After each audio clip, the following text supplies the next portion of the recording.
জিভে জল আনা চিংড়ি মাছের টেস্টি এই রেসিপিটা একবার বানালে বারবার বানাবে। তাহলে চলুন এই টেস্টি রেসিপিটা দেখে নিই। প্রথমে 200 গ্রাম ছোট চিংড়ি মাছ নিলাম, সাথে 2টো আলু গ্রেট করা, একটা টমেটো পেস্ট আর 6 কোয়া রসুন কুচি। ফোড়নের জন্য 2টো তেজপাতা, শুকনো লঙ্কা নিলাম, সাথে 2 চামচ আদা রসুন পেস্ট, 1 চামচ করে জিরের গুঁড়ো, ধনের গুঁড়ো, হলুদ গুঁড়ো, 2 চামচ লঙ্কার গুঁড়ো নিলাম, 2টো ছোট পেঁয়াজ কুচি নিলাম, 1 চামচ নুন আর 1 চামচ হলুদ দিয়ে চিংড়ি মাছগুলো মেখে নিলাম।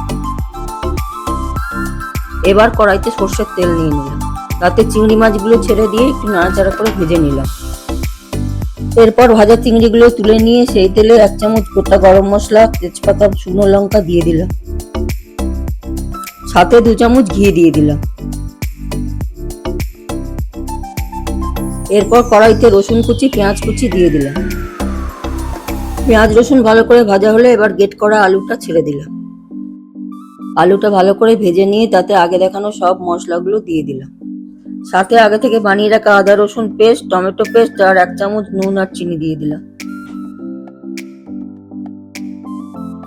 5 মিনিট ভালো করে কষিয়ে নিয়ে 1 বাটি জল দিয়ে দিলাম, দিয়ে ঢাকা দিয়ে ফুটতে দিলাম। জল শুকিয়ে এলে তাতে ভাজা চিংড়ি মাছগুলো দিয়ে দিলাম, ভালো করে কিছুক্ষণ নাড়াচাড়া করে নিয়ে তুলে ফেললাম। তারপর পরিবেশন করে দিলাম চিংড়ি মাছের ঘন্ট।